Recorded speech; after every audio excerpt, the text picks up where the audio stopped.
Bonjour, mesdames, messieurs, honorable assistance. Nous revoilà encore une fois à notre septième webinaire dans le cadre des cycles de webinaires lancés par l'Institut national du travail en partenariat avec nos amis d'Emploatic que je salue vivement, la team Emploatic à leur tête, monsieur le PDG, monsieur Loïc Jafar, nos amis aussi de Legal Doctrine pour le fait de nous accompagner tant à l'échelle nationale qu'à l'échelle africaine par la publication de nos webinaires. Le laboratoire de recherche associé, le laboratoire associé de recherche scientifique de l'Institut national du travail, EMET aussi, qui est partenaire de ce cycle de webinaires. Remercions Monsieur le directeur du laboratoire, professeur Ali Moussa, que je salue vivement.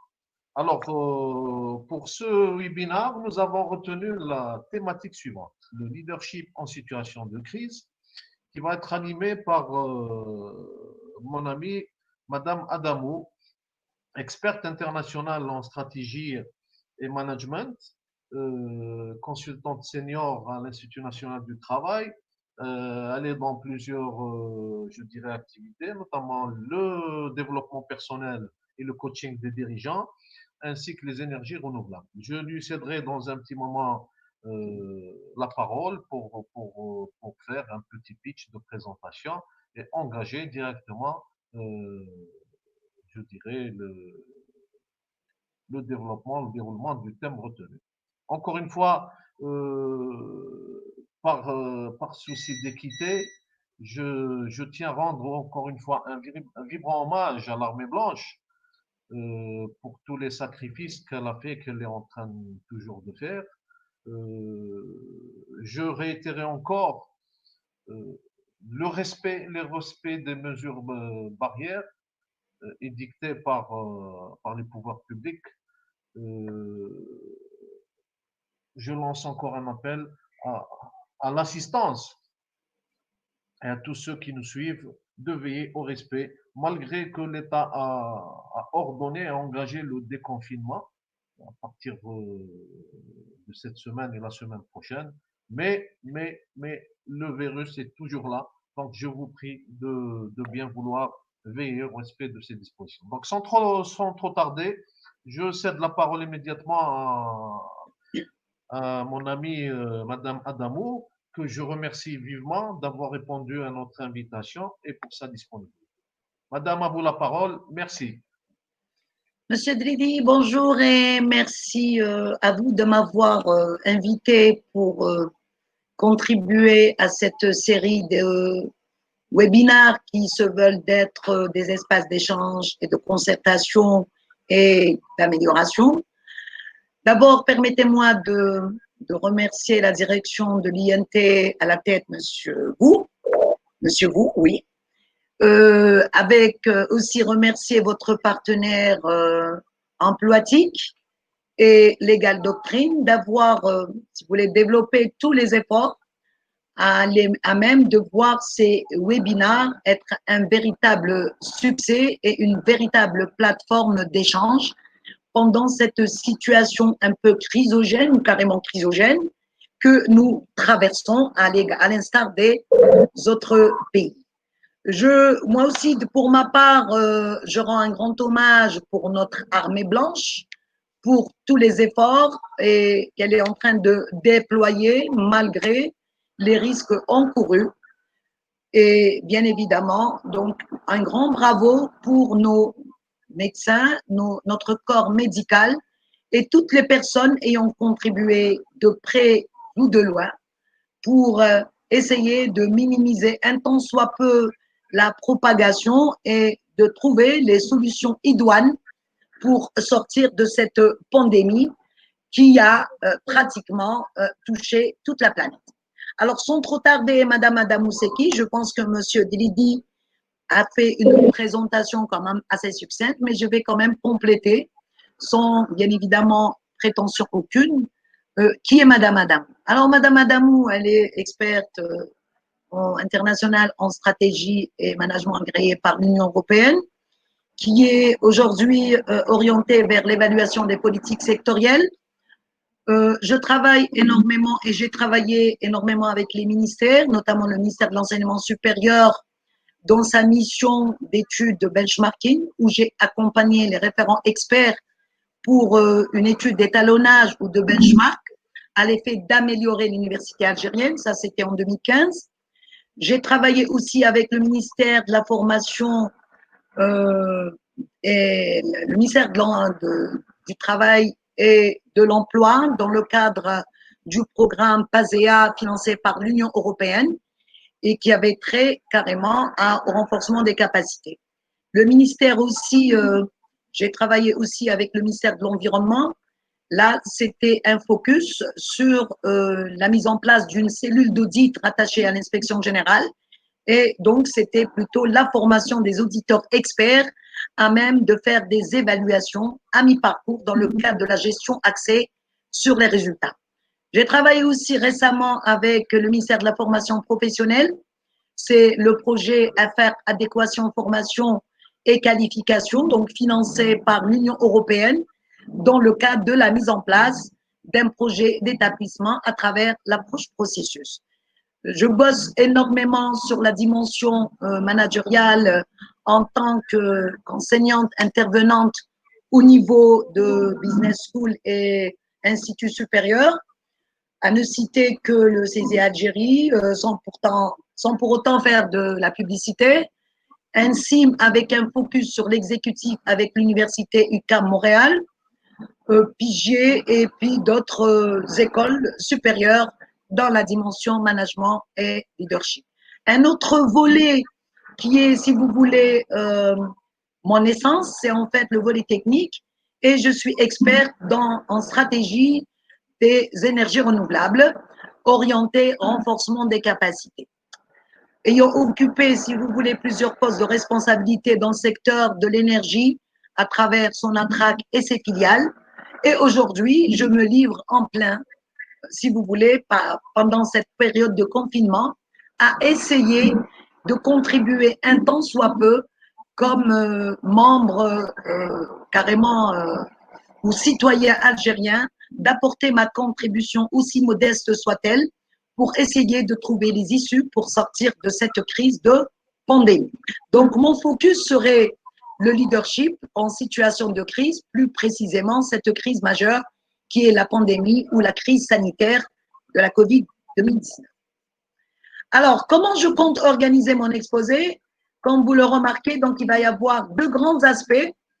Le premier aspect, pour qu'il y ait plus de structuration, le premier aspect, c'est je vais évoquer ou carrément faire une overview sur cette dimension de crise, les enjeux de la crise, quels sont les défis auxquels sont confrontés nos décideurs aux différents niveaux, quelles sont les caractéristiques d'une situation chrysogène majeure, et ensuite, dans la deuxième partie, dans l'enchaînement ou le fil conducteur serait cette dimension de leadership avec une particularité de leadership exceptionnel, c'est-à-dire le leadership en gestion de crise majeure, à travers lequel, donc, il va y avoir, si vous voulez, un aspect qui concerne les rôles et postures de ce leader exceptionnel, quels sont aussi les success stories et pourquoi pas essayer quand même de voir qu'est-ce qui se passe au niveau des leaders féminins aujourd'hui dans la gestion des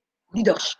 Je suis à vous pour éventuel enrichissement. Si vous avez des questions qui ne seront pas plutôt évoquées ou carrément des réponses à vos questions évoquées lors de mon discours, je suis là à répondre. Si je ne sais pas, je ne sais pas. Mais si je sais, croyez-moi que je ne vais pas quand même épargner mon savoir pour vous le transmettre ou carrément partager mon expérience. Alors, bien, donc je commence ma présentation. Donc, c'est une habitude que je prends et je trouve que c'est très parlant de commencer des présentations par des citations d'auteurs et ma citation par rapport à ce contexte ou carrément par rapport à ma thématique que je compte approcher, c'est tout ce qui ne se régénère pas dégénère. Et là, c'est une évidence et tout est appelé à se transformer Maintenant, si on reste, si vous voulez, avec les logiques d'hier et on veut apporter des changements ou régénérer une situation, croyez-moi que ce n'est pas la bonne voie à suivre et du coup, on va se retrouver devant une situation chaotique. Alors, la crise, vous êtes d'accord avec moi pour dire que la crise aujourd'hui, c'est une situation atypique. Une crise n'est pas, si vous voulez, quelque chose de très simple. Une crise, elle peut arriver et elle ne vient pas frapper aux portes pour dire voilà, je suis arrivé, préparez-vous. Non. Aujourd'hui, quel que soit en dehors de cette crise de pandémie, autour de laquelle j'essaie quand même d'intervenir, mais une crise pendant la vie de toutes les organisations, de tous les États, de toutes les institutions. Quand je parle d'organisation, prenez-la dans le sens le plus large, c'est qu'une organisation peut être une entreprise petite, moyenne, multinationale, une institution, une association, un parti politique. Donc, aucune forme de ces organisations n'est à l'abri d'une crise et qu'une crise peut intervenir à tout moment. Et là, c'est une évidence.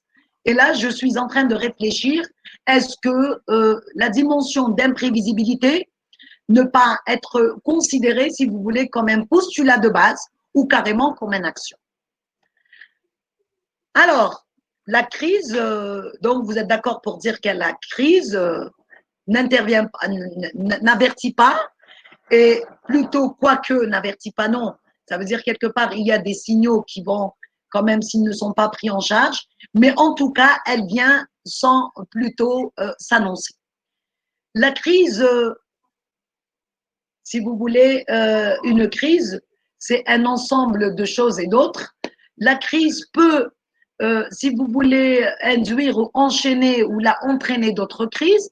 Si je ne parle que de notre, si vous voulez, dans notre cas en Algérie, moi je reste dans le contexte algérien.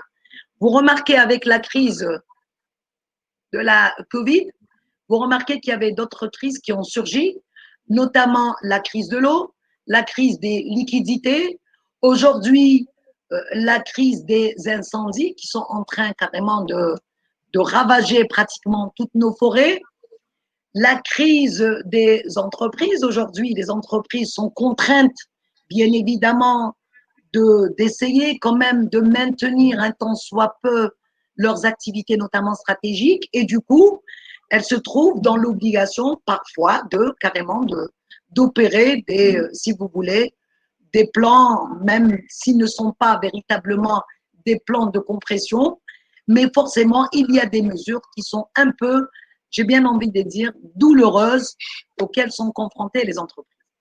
La crise Covid, il y a des, si vous voulez, il y a des terrains, si vous voulez, ou carrément des facteurs qui l'ont amplifié, qui sont plutôt des crises et les scandales, si vous voulez, financiers.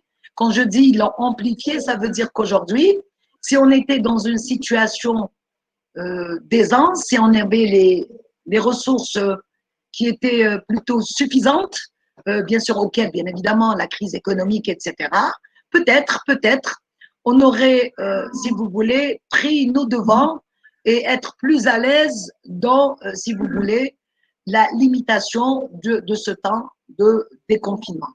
Malheureusement, aujourd'hui, l'Algérie se trouve en limitation de chose qui a quelque part participé à cette, si vous voulez, à cette incapacité de faire et rapidement et de prendre et rapidement, si vous voulez, les mesures pour un peu réagir et limiter un peu ce qui se fait aujourd'hui en termes de crise. Alors, c'est qu'en fait, comme je viens de le dire, c'est un phénomène qui ne s'annonce pas, mais qui vient. Donc, c'est une situation atypique. Et du coup, on va essayer de voir et être un peu plus réaliste et dire oui, mais elle s'annonce, elle n'avertit pas, elle ne vient pas vous dire que je suis là, mais en fait, est-ce que nous qui sommes décideurs, nous qui sommes acteurs et parties prenantes, notamment intéressés, je parle des décideurs, des dirigeants, des PDG d'entreprises, des pouvoirs publics, etc.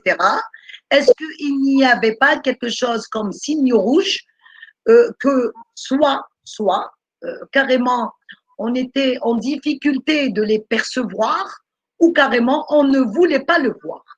Et celui, l'aveugle, si vous voulez, on ne voulait pas. Donc, il y avait une succession ou carrément une série de dysfonctionnements où, qui étaient là, qui étaient latents, qui étaient en hibernation et que nous qui sommes responsables premiers, nous n'avons pas pris toute la latitude de prendre du recul et de les percevoir à leur juste mesure. Donc, du coup, il y a de l'imprévisibilité, bien évidemment, et il y a des difficultés.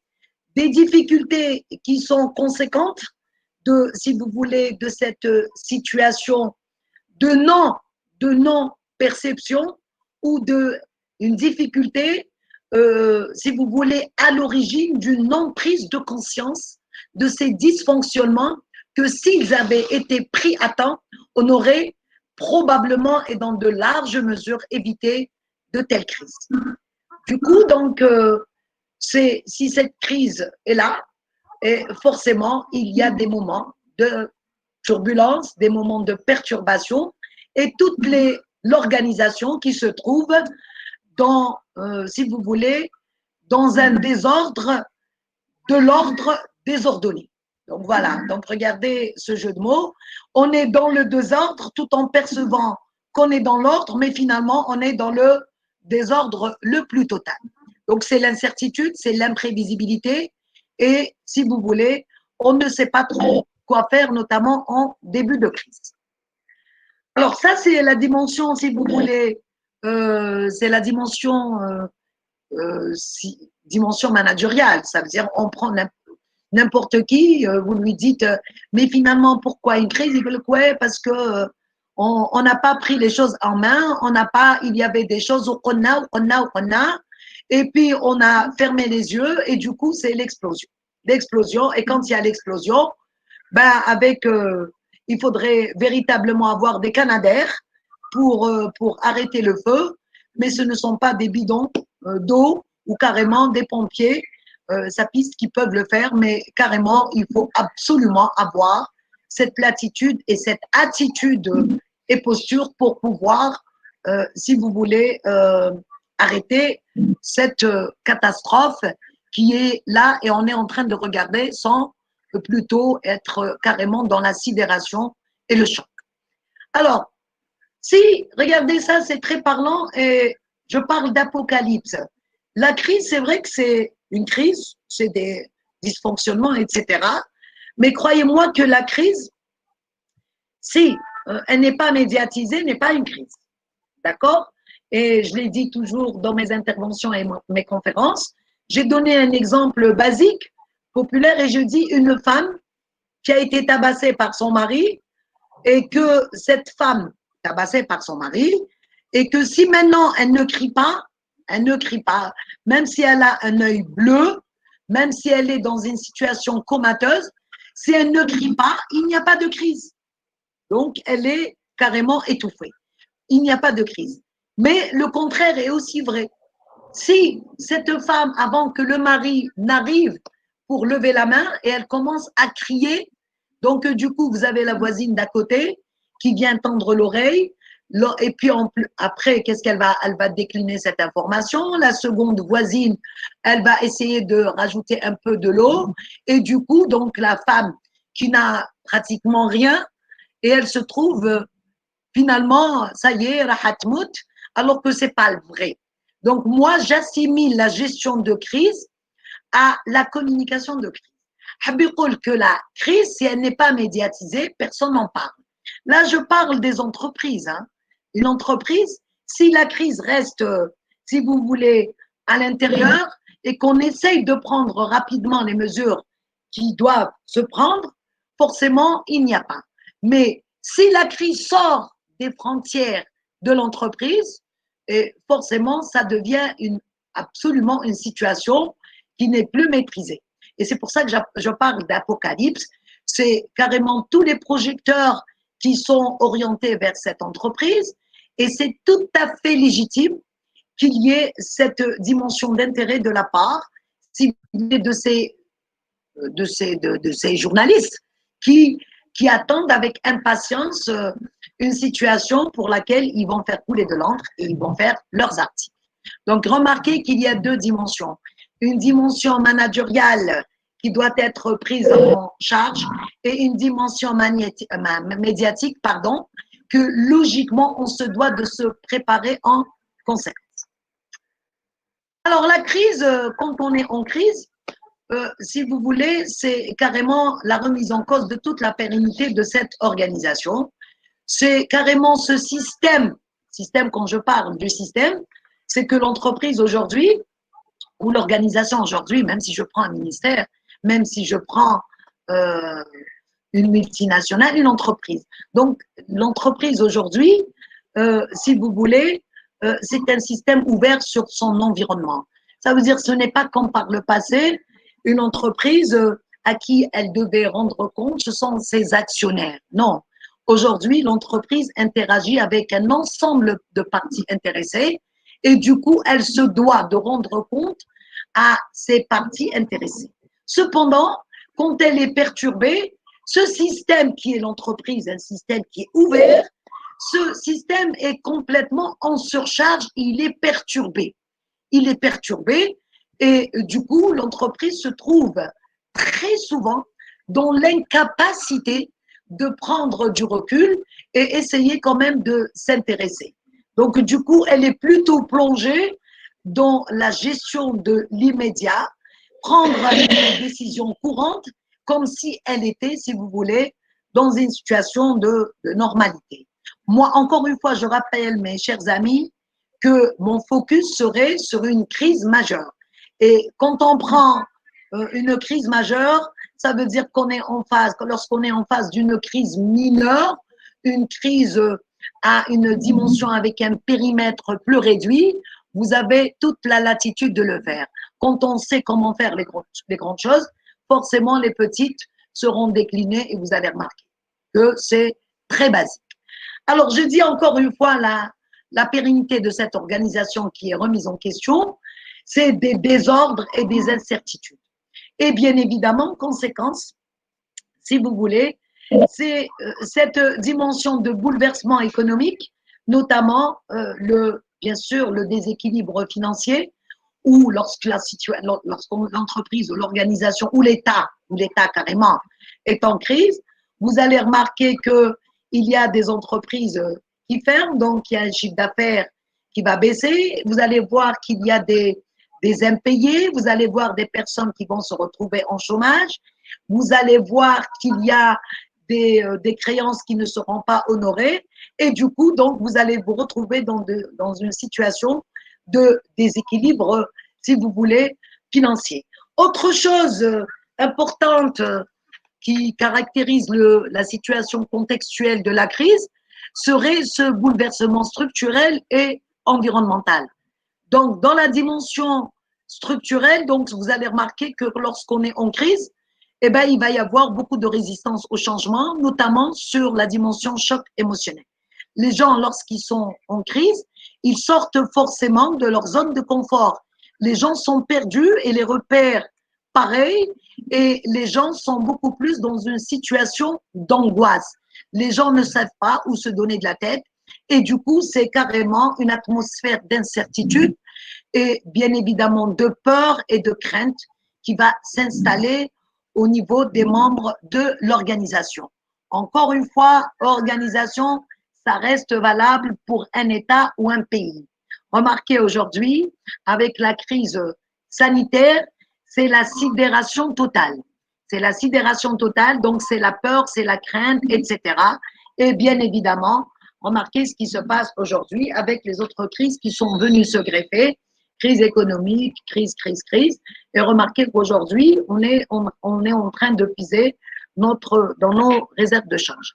Le risque du climat social, donc lorsque la personne est dans cette situation, si vous voulez, de choc émotionnel, cette situation de perte de repère, forcément, il peut y avoir des explosions sociales, bien évidemment, et c'est la crise devient, si vous voulez, comme un terrain très propice et, si vous voulez, très vulnérable pour accroître, si vous voulez, ces revendications sociales, ces, si vous voulez, ces craintes sociales. Et du coup, on essaye d'aller chercher une autre, si vous voulez, un autre argument ou un autre facteur qui va amplifier davantage cette crise et rendre et discréditer, si vous voulez, les décideurs.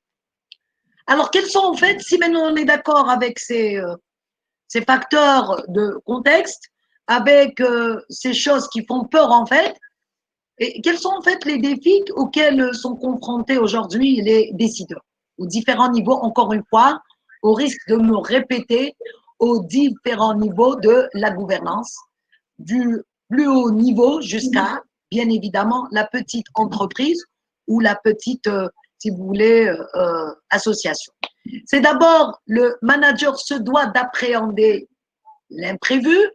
Le manager en situation de crise et d'une ampleur quand même assez manifeste se doit de prendre les décisions efficaces, je dis mieux, les bonnes décisions, efficaces, efficientes et pertinentes.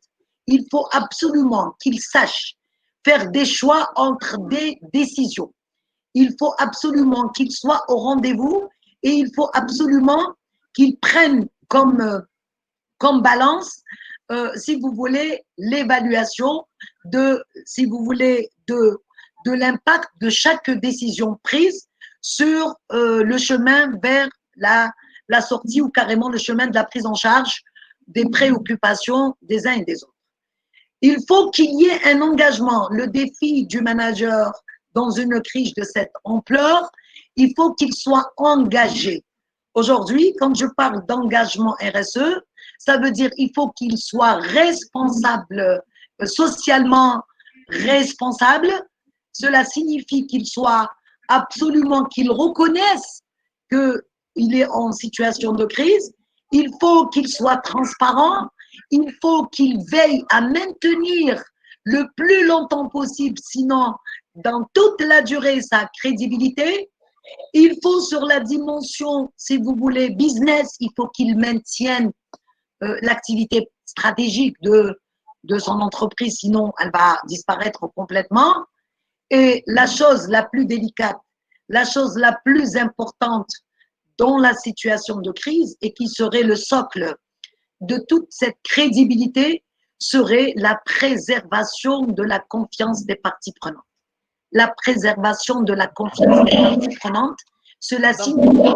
Si vous permettez, excusez-moi de vous interrompre, je pense que notre ami Madame Aouchat a touché un petit peu. Monsieur Dridi, est-ce que vous pouvez parler un peu plus fort? Oui, oui, bien sûr. Voilà. Donc, je vous ai dit que notre ami Madame Aouchat a touché quand même du doigt une chose très importante dans pareille situation. Si ce n'est pas dans l'ensemble des situations de crise, c'est le volet communicatif. Elle fait toucher du doigt que la communication, la sincérité de la communication, la fréquence de la communication, éventuellement en temps réel, c'est sécuriser les travailleurs et les mettre en confiance. Tout à fait. Je suis entièrement d'accord.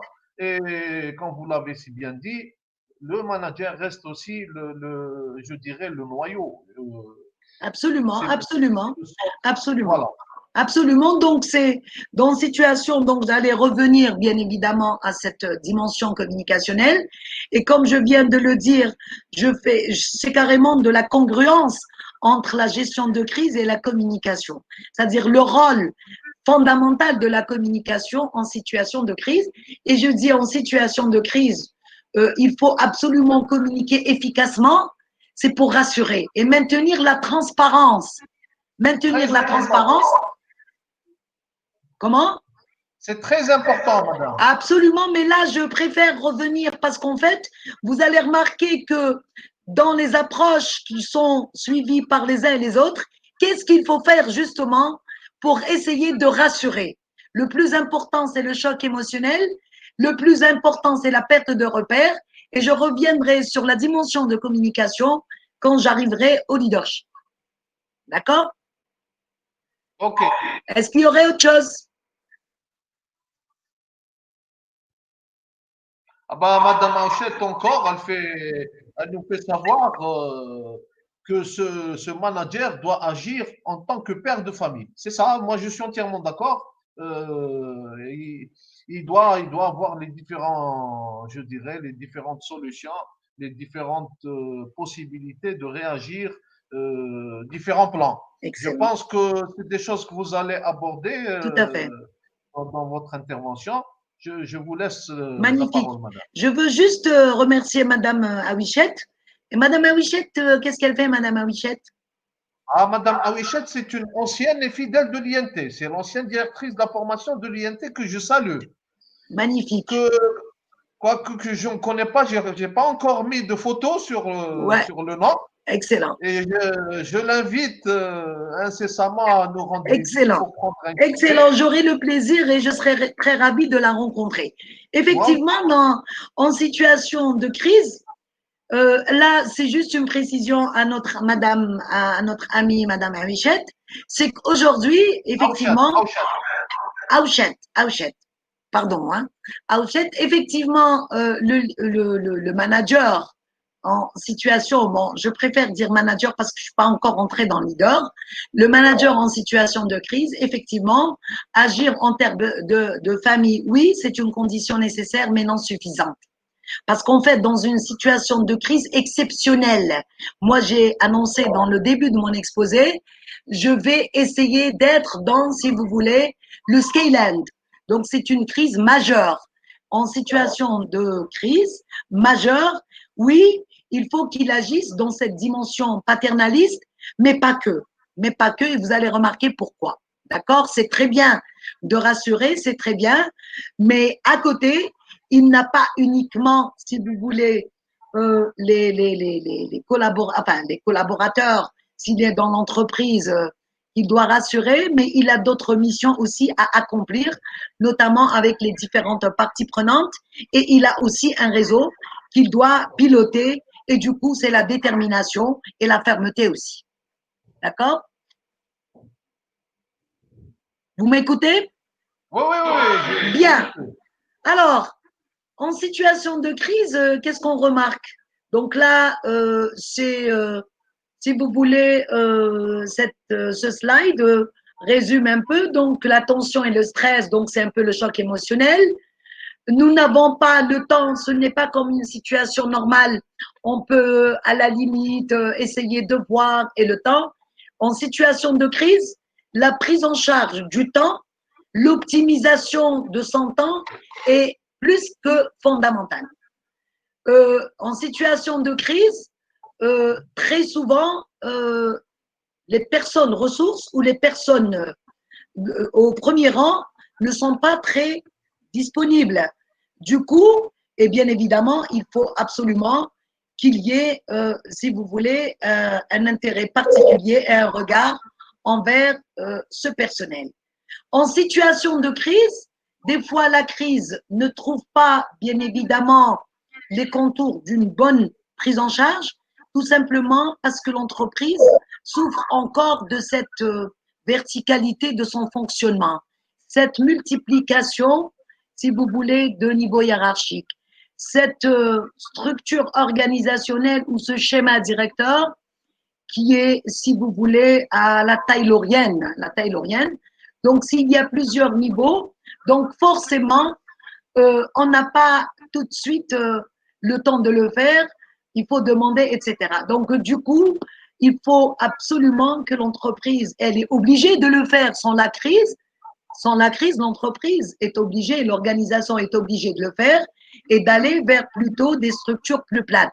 Ça, c'est pas uniquement le propre de la crise, mais aujourd'hui, avec le développement, avec cette ambition d'aller vers, si vous voulez, l'intelligence artificielle, le management 1.0 ou 2.0, donc avec cette dimension un peu de moyens de communication plus ou moins à la mode intranet, ne valent absolument rien et qu'il faille aller vers des structures et un management plus agile.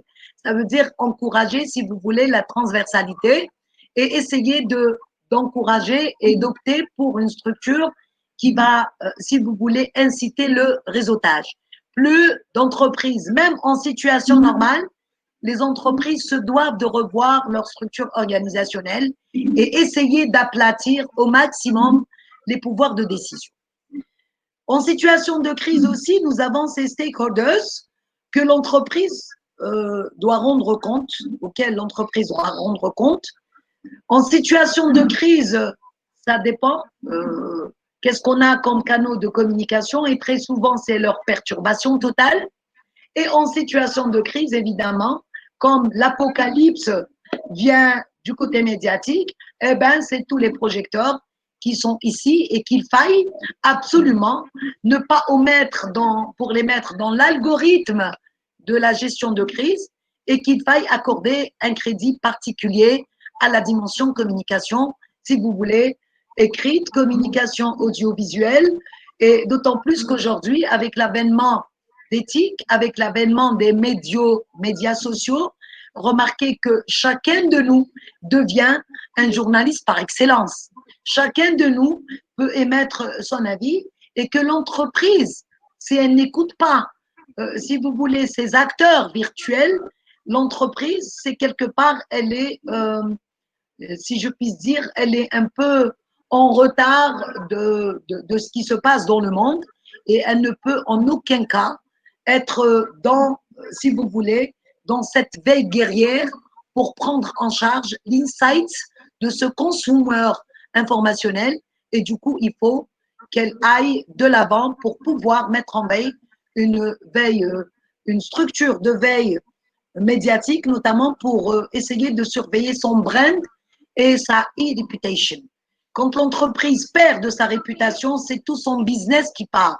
Quand un pays perd de sa réputation, c'est ce qu'on appelle le brand en communication, eh ben, c'est toute sa crédibilité. Et quand, si vous voulez, une organisation perd de sa réputation, c'est carrément c'est l'effondrement de celle-ci. Donc, remarquez que la réputation, l'image serait, si vous voulez, le socle ou carrément la couronne de tout succès d'une organisation. Cette image peut être positive à un moment. Cette image, pour peu qu'il y ait une crise, elle va ternir et se noircir. Et du coup, en situation de crise, eh ben, les entreprises se doivent de prendre en charge cette dimension si vous voulez, de flottement de cette image et de veiller à ce qu'il y ait un travail en amont par rapport à cette dimension de médias. Je ne sais pas si je suis claire dans ça. Sinon, vous posez, je laisse parce que cette diapo est fondamentale. C'est bon, Dridi? C'est bon, Sylvie. Encore une fois, Madame Aouchat intervient par rappel qu'il faut des décisions, je dirais, il faut de la fermeté. Absolument. Prendre absolument. des décisions, même si des fois c'est des décisions où il y a quelques couacs, mais il faut être, je dirais, il faut réajuster et communiquer, Tout à fait. et être sincère dans la communication pour faire passer cette situation. Tout à fait, tout à fait. De toutes les façons, ce qu'elle dit, Madame Hauchette, je reviendrai, c'est juste un problème de structuration de mon discours, mais je suis tout à fait d'accord pour dire que en situation de crise, si vous voulez, de cette envergure, l'expérience ou cette épargne d'expérience doit laisser place ou migrer vers la détermination. En situation, si vous voulez, de crise normale. Donc, cette histoire de plan préétabli, cette histoire de procédure, oui, on a l'habitude de faire, mais c'est très bien. Mais faudrait-il qu'il y ait un autre, si vous voulez, un autre facteur, une autre compétence qui vient se rajouter. Et sinon, c'est ce qu'on appelle un peu la détermination et la fermeté pour prendre en charge la crise sous ses différents angles. Et c'est bien évidemment ce qui valorisera, ce qui donnera de la crédibilité à Absolument. ce manager. Tout à fait, tout à fait. Et vous allez remarquer que tout ce que vous dites, j'ai essayé quand même de structurer, comme je l'ai annoncé au début de mon exposé. J'ai dit, on essaye quand même, parce qu'en fait, les cibles, Madame Auchet, oui, elle est professionnelle, elle était, etc.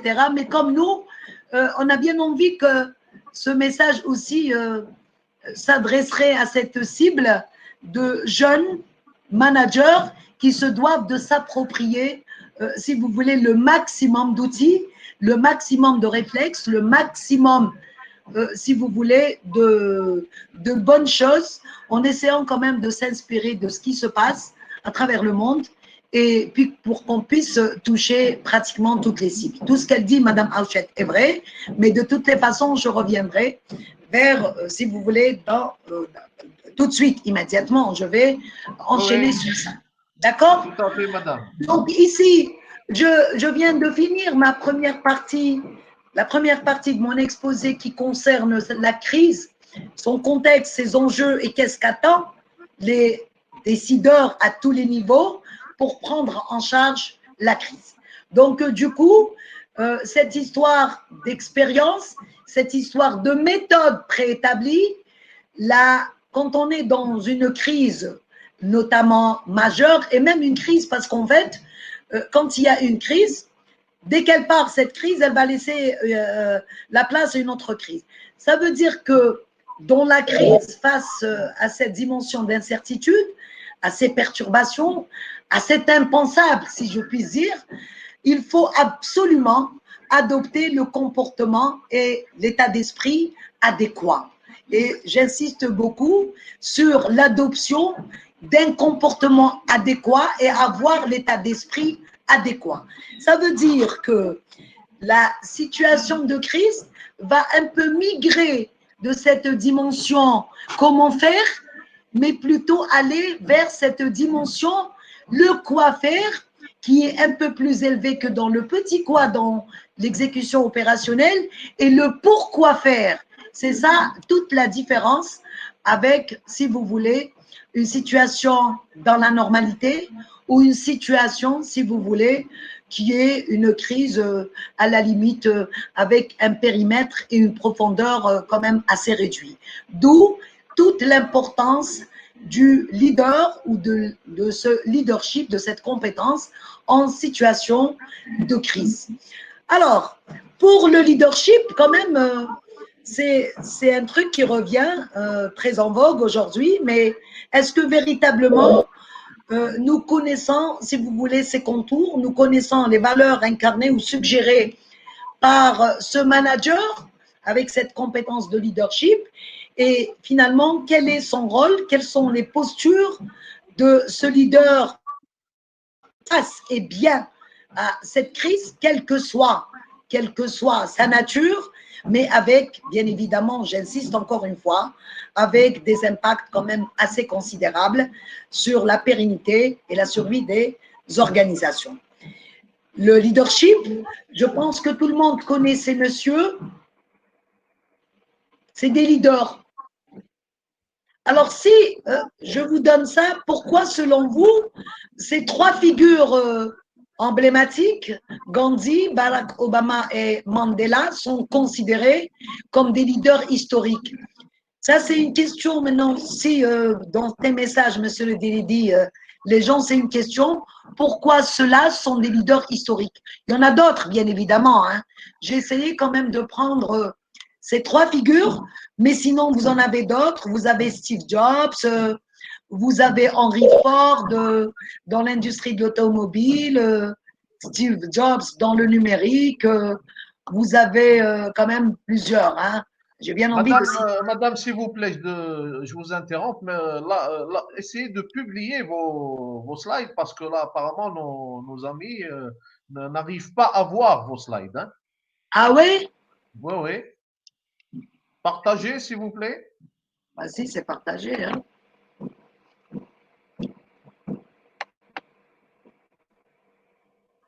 Ils n'ont rien vu alors. Ouais. Ils ont entendu. Bah, moi, je profite pour remercier notre ami Amchad qui Je vais nous essayer suit de voir, hein, parce que tout à l'heure, qui c'était bien. interagit, ainsi que notre ami Outahab, qui parle du management agile. Tout à fait. Absolument, Mais j'en ai parlé, c'est le 3.0. J'ai dit que ces structures verticales, ces structures… Oh non, excusez-moi. Hein. Et là, pour, je dirais, enclencher le changement, c'est clair que c'est une bonne opportunité, là, le contexte actuel, mais comme déjà évoqué, et comme l'avait dit Paul Matzvalik, on ne peut pas ne pas communiquer. La communication reste, Tout je à fait, dirais, le maillon fort tout à fait. je dirais, de cette période, de cette situation. Et pour plus de crédibilité, plus de solvabilité auprès des organisations ou bien des Tout à salariés. fait. Euh, D'accord, Est-ce que, madame? est-ce que vous voyez, justement, je reviens sur la communication et sur on ne peut pas ne pas communiquer, c'est fondamental, hein, c'est quelque chose de… Et de toutes les façons, c'est une des lois de la PNL, hein, une des Tout à lois, fait. une des Tout actions à de fait. la PNL. Ça veut dire, tu communiques, même si tu marches, ta posture parle à ta place. Oui, Quelqu'un qui a l'habitude de venir toujours costumé, bien rasé, tiré à quatre épingles, et ma foi, il vient avec sa barbe, carrément, il marche un pas en avant et quatre pas en arrière, les gens se communiquent, mais qu'est-ce qu'il a ce monsieur? Donc, même votre façon de faire communique à votre place. Donc là, c'est un peu pour évoquer les deux dimensions de la communication. C'est que vous communiquez, si vous voulez, à travers le verbal, on communique à travers, bien évidemment, le non-verbal et la gestuelle. Et même si on ment, hein, Dridi, hein, même, même oui, si oui, tu oui. touches, même quand tu commences à mentir ou à dire des mensonges, on peut s'en apercevoir. Maintenant, il y a tout. Hein. Donc, la Tout à communication fait. est très large. C'est ce qu'on appelle un peu cette dimension de paralangage et cette À dimension rappeler, de madame, hein, communication. excusez-moi, à rappeler que le paralangage ou le non-verbal C'est clair. prime sur le Il verbal. représente pratiquement 65% Absolument. de toute la Absolument. communication. Est-ce que vous Absolument. voyez? Non, pas encore. Et maintenant, Non, non, du tout. Voilà, voilà, je pense que c'est OK maintenant.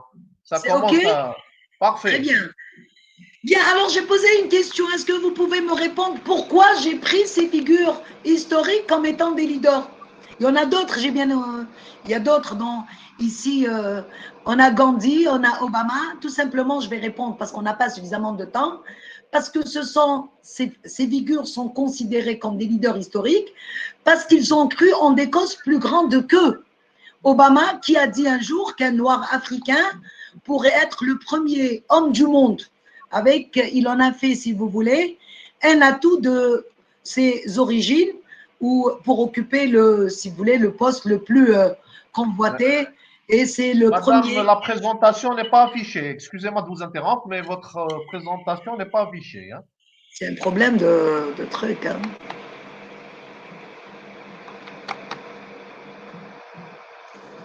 Et maintenant, Oudarka, Pas encore. Voilà, ça, voilà. Maintenant, c'est bon? c'est bon. Logiquement, c'est bon. On attend. Très bien. Donc, remarquez que Obama, ce qui a fait sa particularité, c'est cette ambition de faire, c'est ce rêve, c'est cette motivation.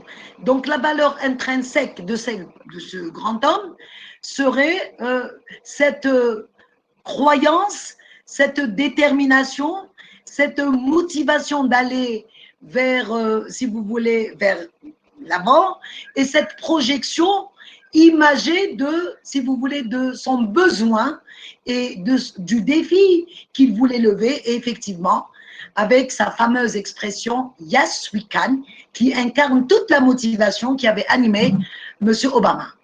Pour Nelson Mandela, la particularité de son leadership serait incarné dans cette persévérance et cette endurance. Nelson Mandela a passé, comme vous le savez tous, pratiquement 27 ans en prison, mais il n'a pas lâché. Il n'a pas lâché et il a cru en ce rêve qu'il voulait réaliser. C'est carrément l'abolition de la ségrégation raciale et il est arrivé. Gandhi aussi, c'est comment rendre de ce peuple sa liberté, un peuple longtemps, si vous voulez, asservi, et il l'a fait. Donc, remarquez que ce sont des causes différentes, mais ma foi verse tous dans le même entonnoir de la motivation. Donc, une motivation qui relève d'un défi et qui est cette motivation, ça veut dire qui était dans l'impossibilité de voir un noir premier président des États-Unis, mais il dit c'est possible. Oui, je vais y arriver. Et il a tracé pratiquement tout son parcours pour y arriver.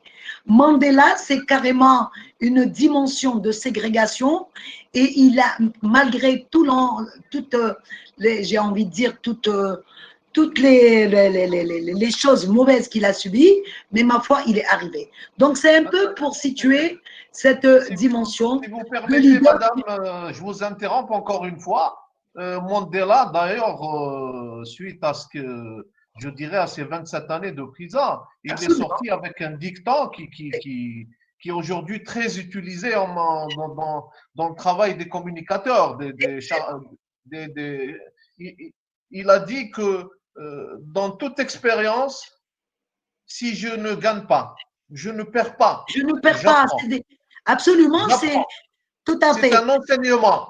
Absolument, c'est ce qu'on appelle l'apprentissage organisationnel. Toutes les expériences, l'enchaînement, toutes les expériences, ce ne sont que des épargnes. Et du coup, au moment voulu, il essaye quand même de les mettre au devant pour les utiliser à bon escient. Effectivement, il n'y a pas d'échec. Même Einstein l'a dit, hein, je n'ai pas échoué, mais en fait, il y a 1000 manières de faire. Donc, ce sont des solutions différentes. Donc, l'échec, il faut jamais avoir peur de l'échec parce que s'il n'y a pas l'échec, il n'y a pas le succès. Et l'échec, si vous le multipliez par un moins 1, donc vous allez forcément. Donc, celui qui échoue, c'est celui, si vous voulez, qui reste par terre, il ne se relève pas. Mais celui qui se relève, donc il va capitaliser sur toutes, si vous voulez, les erreurs qu'il a commises. Il en fait un enseignement, un apprentissage dans sa vie. Bien. Donc, après avoir donné et un peu étayé cette dimension d'homme leader, bah, une réalité amère et qui concerne pratiquement, et je vous laisse essayer de méditer, c'est que la seule raison pour laquelle nous sommes constamment confrontés à des crises est que nous sommes en pleine et réelle crise de leadership. La seule raison pour laquelle nous sommes constamment confrontés à des crises géostratégiques, des crises organisationnelles, des crises internes, endogènes, exogènes, c'est que la véritable raison serait la crise de leadership. Donc ici, c'est une citation très parlante de Renac et à travers laquelle je vais un peu restructurer mon discours. En fait, c'est quoi le leadership? Il faudrait qu'on explique le leadership. Comme on a vu les figures historiques que je viens de visionner, vous allez remarquer que le leadership, c'est un ensemble de compétences. Vous êtes d'accord avec moi? Un ensemble de compétences comportementales. C'est un savoir-être tout d'abord. C'est une posture, c'est un comportement, c'est des attitudes. Et ce sont, si vous voulez, des qualités qui sont… C'est des valeurs et des qualités, absolument, qui sont, si vous voulez, dans la personne, qui peuvent soit être innées, parce qu'en fait, il y a des personnes qui sont nées pour être leaders, vous êtes d'accord? Donc, il y a, c'est ce qu'on appelle بالعربية, donc بالفطرة, إذا هو زعيم بالفطرة, وكاين بعض القيم أو الكفاءات اللي جو مكتسبة. Donc, ce sont, si vous voulez, des caractéristiques fondamentales et comportementales qui peuvent être innées, comme elles peuvent être acquises à travers un développement personnel, etc. Donc, globalement, l'idée force du leadership, c'est que c'est un process d'influence. C'est un process d'influence. Donc, la dimension pouvoir d'influence est fondamentale chez les leaders. Cette, si vous voulez, cette compétence un peu distinctive ou significative qui va faire de lui quelqu'un qui va être suivi par les autres pour atteindre les objectifs qui sont fixés. Donc, il faut qu'il ait bien évidemment cette projection imagée de l'avenir, ce cap, cette direction, et bien évidemment, il faut qu'il soit visionnaire. Deuxième des choses, c'est qu'il ait les motivations et qu'il croit en ses motivations, comme on vient de le souligner à travers Obama. Je peux, donc je vais arriver. Donc l'impossible va être, il va migrer vers, si vous voulez, le possible. Et le troisième, il faut absolument avoir à l'esprit que rien ne reste immuable et tout est appelé à être changé. Et du coup, il faut absolument que la transformation, il faut que le changement soit omniprésent dans, si vous voulez, dans le mental de ce leader, bien évidemment, et même en bien, même s'il s'agit d'une petite amélioration continue, quand on parle, si vous voulez, d'un changement incrémental ou carrément une rupture. Et aujourd'hui, nous, on est en train de vivre une rupture. En dehors de la crise, on est en plein préparation, si vous voulez. On est en plein collecte. On est en plein posture de préparation de la nouvelle Algérie. Donc, c'est un changement de rupture. Et bien évidemment, un changement, bien évidemment, n'est pas trop perçu par les gens. Et du coup, on se doit de mobiliser et bien évidemment d'entraîner l'ensemble des parties prenantes pour aller adhérer et les fédérer autour de cet objectif. Donc, trois importances, trois caractéristiques fondamentales chez le leader, c'est la vision, c'est la motivation et la mobilisation des acteurs autour d'un but commun. Je dis un but, je ne dis pas, si vous voulez, d'emblée objectif, quoique dans ce but, il y a une succession d'objectifs, parce que le but, il est quelque part imprécis, et ce qui fait que ce leader va prendre des risques, ce leader va sortir de sa zone, si vous voulez, ce manager va sortir de sa zone de confort et va expérimenter cet environnement qui est incertain, il va le pénétrer, il va faire preuve d'anticipation, il va faire preuve d'endurance, il va faire preuve de rêveur, il va faire preuve d'entrepreneur pour qu'il puisse réaliser ce rêve et le rendre réalité. Madame, si vous permettez, oui. Notre ami Djilali a posé une question. Comment qualifier un manager qui limite la considération de ses collaborateurs uniquement dans la perception d'un bon salaire? Vous êtes bien payé, expression que ce manager répète à chaque fois. Oui. Eh bien, écoutez, ce manager, honnêtement, je n'ai pas apporté un jugement de valeur. C'est que ce manager ne connaît pas, n'est pas dans son rôle. Ce manager ne connaît pas véritablement sa dimension managériale parce que le salaire n'est qu'un des aspects de la motivation. Et aujourd'hui, on peut ne pas être payé et on est bien. D'accord? Le manager, c'est celui qui doit, un manager averti, cette dimension de rémunération, si vous voulez, n'a aucun sens et ce n'est qu'une rétribution. Ce manager oublie que ce collaborateur, parce que ce manager, je suis sûre qu'il parle de subordonnés et comme si c'est lui qui est en train de les payer. Ça, c'est très grave.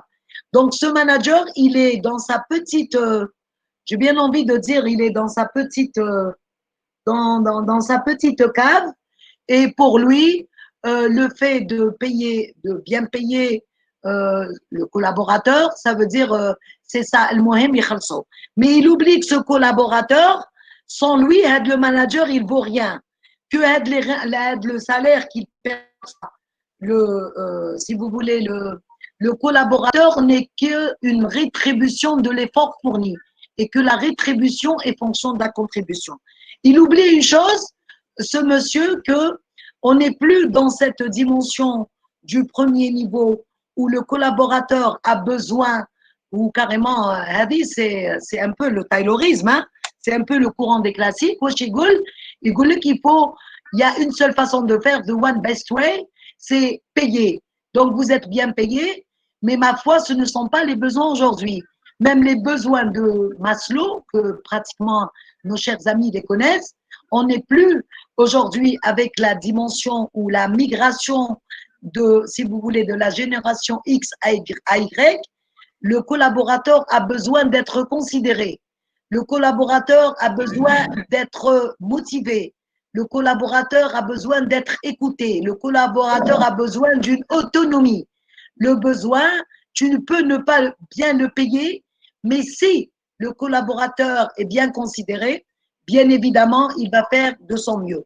Donc, du coup, le manager, il faudrait qu'il fasse la cartographie de ses collaborateurs. Ça, c'est le premier travail, c'est ce qu'on appelle un peu quel est, si vous voulez, le registre de motivation de ses collaborateurs.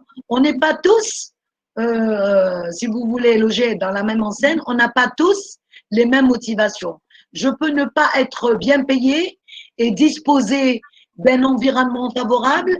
Je peux ne pas, et je suis très bien dans ma peau, même si une entreprise m'offre 3 fois le salaire, je ne partirai pas.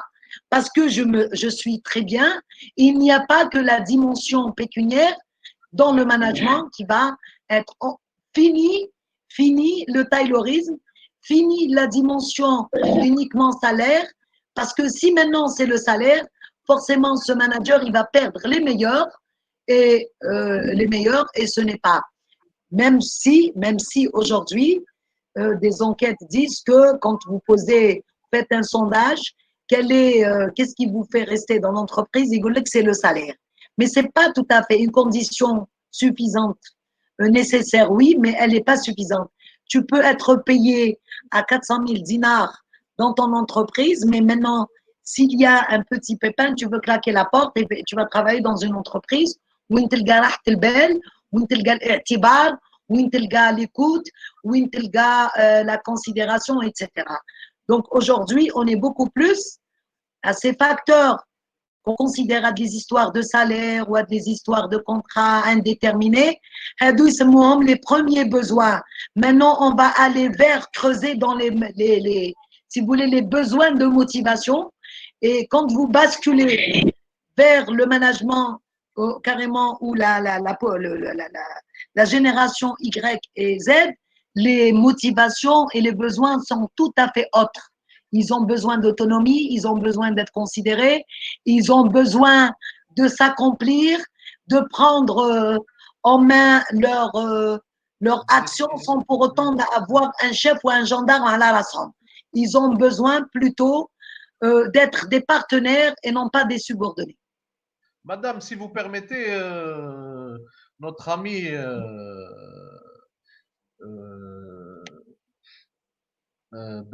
Daria a posé une question.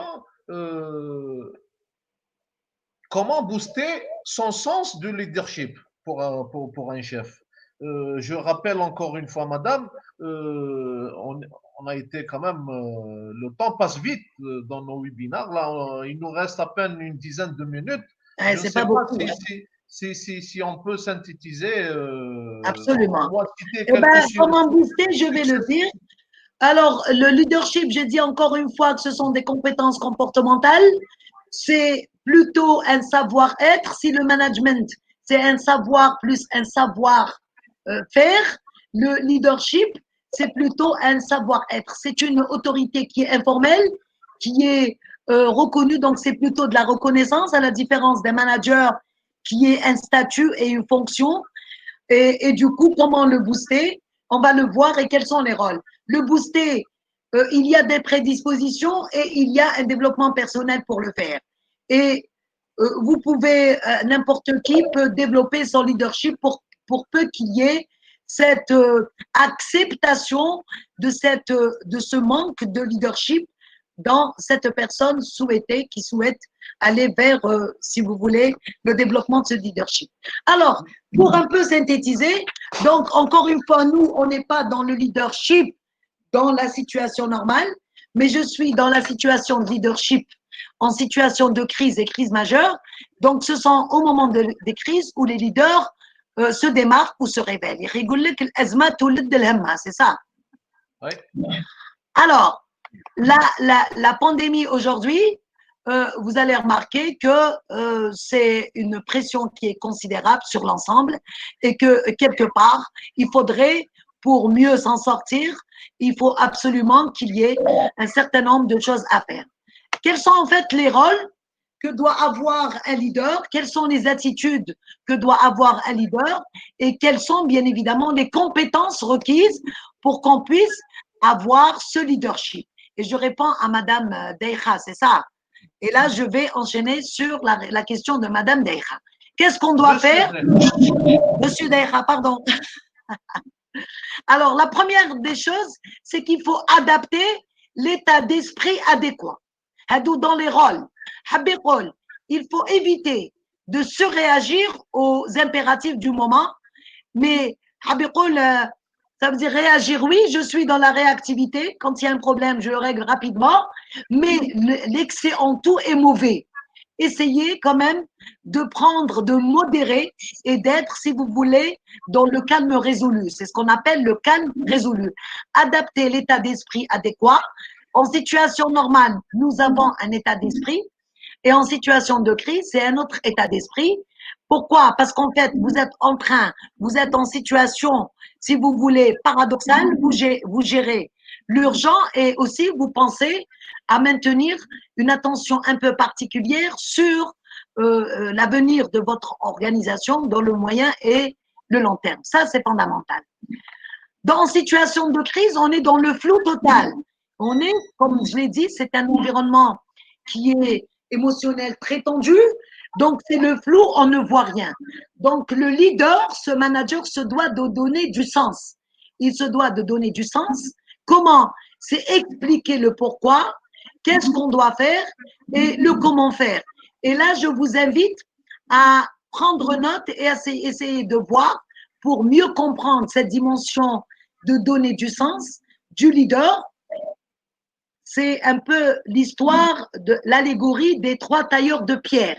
L'allégorie des trois tailleurs de pierre. Et dans les dimensions de leadership, il faut qu'il y ait de la motivation. Je vous laisse lire ça. Donc, le premier, il y avait trois tailleurs qui étaient assis un à côté de l'autre. Alors, il y a quelqu'un qui passe, il lui dit, qu'est-ce que vous êtes en train de faire? Le premier, il n'était pas du tout, il n'était pas bien, il était ce que vous voulez. Il lui dit, je suis en train de tailler une pierre. Le second, il lui dit, je suis en train de tailler une pierre pour construire ce mur. Le troisième, très enthousiaste, il lui dit, mais qu'est-ce que vous êtes en train de faire? Il lui dit, moi, je suis en train de tailler cette pierre pour construire ce mur, pour construire cette cathédrale. Donc, donner du sens, expliquer le pourquoi, le quoi et le comment pour faire la chose. Donc, en essayant de mettre les choses au clair et d'enlever le flou. Et bien évidemment, comment? C'est en encourageant les gens à parler ouvertement de leurs préoccupations. Vous êtes dans l'entreprise, invitez vos collaborateurs à parler de leurs craintes, de leurs préoccupations par rapport à ces histoires de perte, de travail, télétravail, etc. Donc, encourager la prise de parole et essayer d'être dans l'empathie, si vous voulez, et un peu connecté avec votre environnement social. Ensuite, détachez-vous de la situation de tension et essayez d'aller vers la réflexion. C'est ce qu'on appelle un peu l'optimisme mesuré, c'est garder votre ton et soyez résolu. Donc là, je reviens à Madame Aouchat pour dire oui, on est… Aouchat, c'est ça, hein? Oui, Oui, on est le père, on est dans la dimension paternaliste, mais attention, il faut adopter cet esprit pragmatique et il faut absolument être dans la combativité. La combativité. Habirol, pragmatique, essayons de voir, de réfléchir. Non, c'est comme ça et c'est comme ça. Donc, c'est la fermeté, la détermination et bien évidemment, l'esprit, bien évidemment, un peu paternaliste serait cette humilité, ce rapprochement de son environnement social, de ses collaborateurs ou des citoyens si je suis dans une crise qui est plus. Alors, incarner la confiance, mais rester réaliste. Incarner la confiance, mais rester réaliste, ça c'est fondamental comme posture. Habikol, il faut combiner, si vous voulez, la confiance et le réalisme. La confiance et le réalisme. Donc, vous êtes confiant, vous inspirez confiance, vous faites confiance, mais restez réaliste. C'est ce qu'on appelle aussi l'optimisme mesuré pour ne pas tomber dans la dimension de perte de crédibilité et communément une expression très, très en vogue et qui fait scoop, c'est vous allez devenir l'homme cocorico. L'homme cocorico, c'est un peu affiché au début de la crise, une confiance totale. Ça y est, on est très bien, etc. Mais après, la confiance, et vous ne tenez pas de la réalité des choses, et vous allez être l'homme cocorico. Cocorico, ça veut dire que c'est quelqu'un qui perd sa crédibilité parce qu'il a affiché un excès de confiance quant à la maîtrise et le contrôle de la situation, mais après, donc, il perd les pédales. C'est pas mal ça, hein? madame, si vous permettez, est-il possible d'avoir une idée sur quelques success stories et passer Oui. aux femmes leaders? Ah, non, Je pense attendez, que nous je sommes. vais rapide. Alors, il faut coordonner la coordination des actions. C'est la création du réseau ad hoc équipe. Il faudrait qu'il y ait, si vous voulez, un réseau ad hoc et il va décliner le réseautage et comme ça, je vais aller vers les success stories. Alors, n'oubliez pas aussi de transférer la délégation aussi. Il faut absolument établir l'architecture décisionnelle. Il faut qu'il y ait cette exceptionnel. Vous allez léguer ou déléguer certaines de vos prérogatives à certaines personnes. Certaines personnes, bien évidemment. Prendre une pause, take a break et prendre du recul, c'est évaluer la situation, anticiper et bien évidemment agir. Alors, le danger, c'est se fier uniquement à son intuition. Attention, il faut absolument avoir un recueil permanent des informations et il faut un suivi régulier des résultats pour pouvoir évaluer la situation, anticiper sur ce qui va arriver et bien évidemment être dans l'action. Attention, l'excès d'intuition. Etc. Attention à l'excès de l'intuition. Démontrer son empathie, c'est ce qu'on appelle un peu l'influence positive. Bien évidemment, vous allez être très à côté de vos collaborateurs en essayant de prendre en charge toutes les difficultés personnelles et bien évidemment professionnelles. Communiquer, rassurer, je viens tout à l'heure dans le truc. Comment? Alors, deux approches qui paraissent un peu. La première, c'est une confiance et un optimisme. C'est ce qu'il fait au début. Et la seconde, communiquer efficacement, rassurer, c'est maintenir la transparence. Moi, je suis revenue sur ça. Ça veut dire quoi? Il y a certes une catégorie qui va, à la limite, afficher cet excès d'optimisme et de confiance. On est bien, on est très bien, on contrôle tout, la situation sous contrôle. Ça, c'est la première approche. La seconde approche, c'est carrément, il n'y a pas, si vous voulez, la prise de parole est très conjoncturelle et on ne communique pas, on n'occupe pas le terrain médiatique, si vous voulez, les décisions à prendre. Donc, du coup, les deux sont fausses. Il faut plutôt maintenir la transparence et des points réguliers à faire. Alors, la fréquence, bien évidemment, et la justesse de l'information. Il faut absolument qu'il y ait des points de rencontre et il faudrait que vous soyez dans la justesse. l'expérience, j'en ai parlé à madame tout à l'heure dans sa question, c'est vrai, c'est très bien l'expérience, mais dans situation de crise, il faut le trait, si vous voulez, c'est plutôt la détermination. Quelques success stories, c'est bien sûr, on a par exemple, moi j'avais à suivre un peu, si vous voulez, les pays qui ont bien géré. Et on a eu, vous pouvez encore vous documenter, c'est le ministre de la Santé suisse, Alain Bresset, qui a su gérer la crise, tout simplement parce qu'un certain nombre de réflexes qu'il a pris, c'est en fait c'est des promenades incognito, c'est de donner l'exemple, l'exemplarité en se désinfectant devant les caméras, c'est en essayant de descendre au niveau des hôpitaux et contrôler par lui-même les mesures prises, notamment en termes de disponibilité des lits d'hospitalisation, etc. Donc, du coup, il a dit dans un communiqué que moi, je ne vais pas faire comme à l'italienne, mais il a réussi à déconfiner. Vous avez, par contre, un exemple, un contre-exemple serait les États-Unis qui a très, très mal géré. Qu'est-ce qu'il a fait le président des États-Unis dès qu'il est arrivé? Il a fait des choses pas du tout pensables. La première chose qu'il a faite, c'est qu'il a complètement supprimé la cellule de crise qui a été instaurée par Obama lorsqu'il y avait la crise d'Ebola. Il a essayé d'être souvent devant les caméras, mais pour dire le contraire de ce que disait Fauci, son conseiller en termes de conseil médical.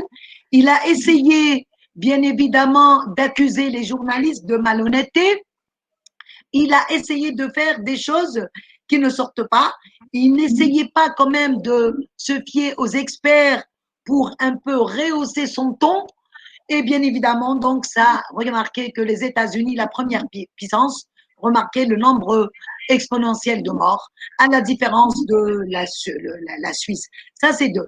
Et là, je finis ma présentation par le leadership féminin. Et laissez-moi vous dire que pratiquement tous les pays qui sont gouvernés aujourd'hui par des femmes ont réussi le mieux à gérer la crise. Merkel, dans un de ses discours, si vous voulez, la crise a été absolument bien gérée par rapport à ses voisins. Vous avez la présidente thaïlandaise qui célèbre la victoire avec ça veut dire avec bien évidemment, avec ses collaborateurs.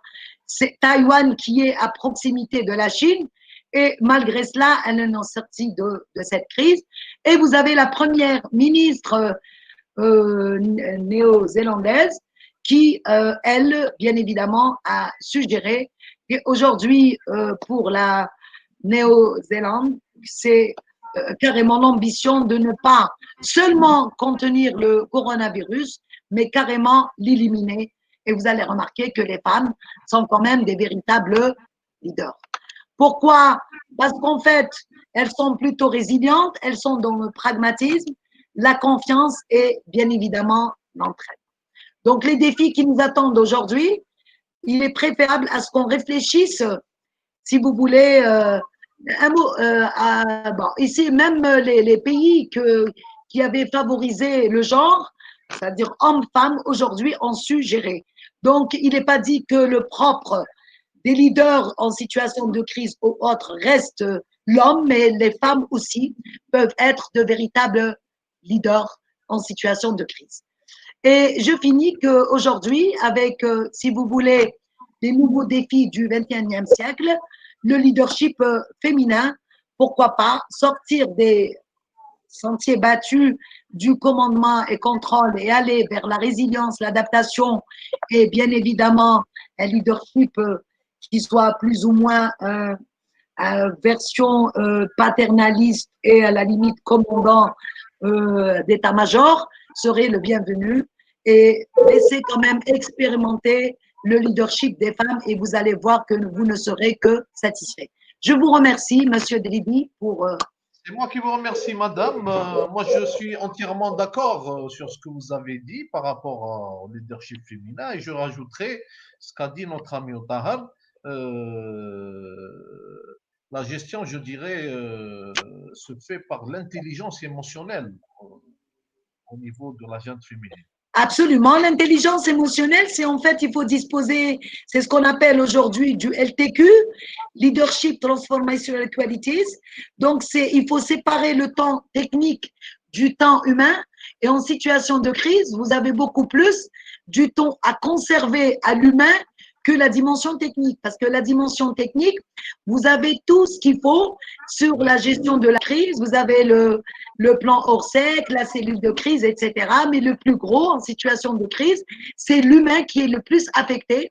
Et comment revenir vers la normalité et essayer de recadrer et de travailler sur la perte de repères qui a pratiquement affecté l'humain. La deuxième des choses, c'est un regard prospectiviste sur l'organisation et le maintien de son activité.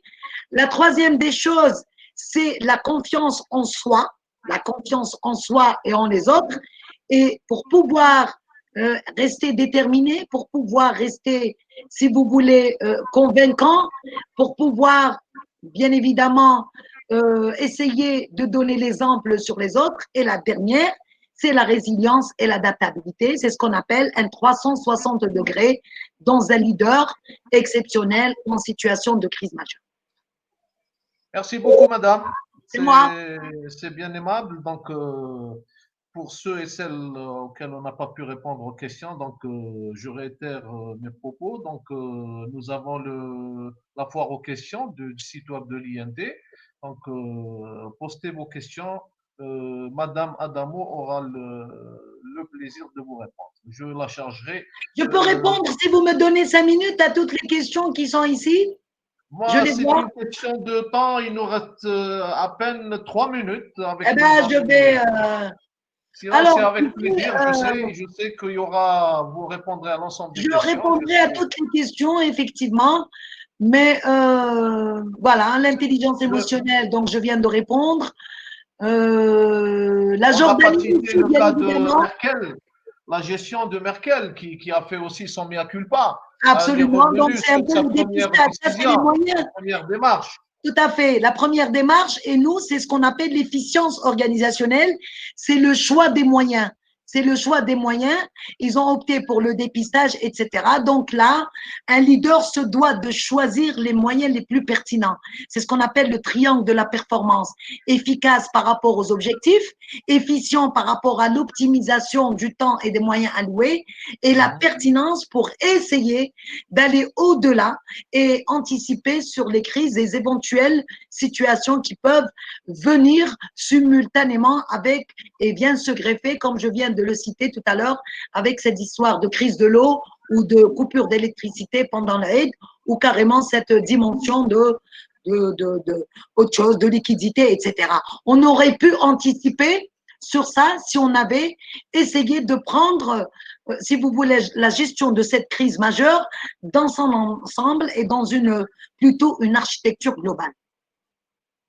Parfait, parfait. Merci beaucoup, madame. Donc, je terminerai par rapport à ce que vous avez dit sur le leadership féminin, sur la présence et, je dirais, l'appui de la femme. Comme le dit le vieux dicton arabe, voilà, voilà, donc je suis moi aussi reconnaissant à l'effort de la femme.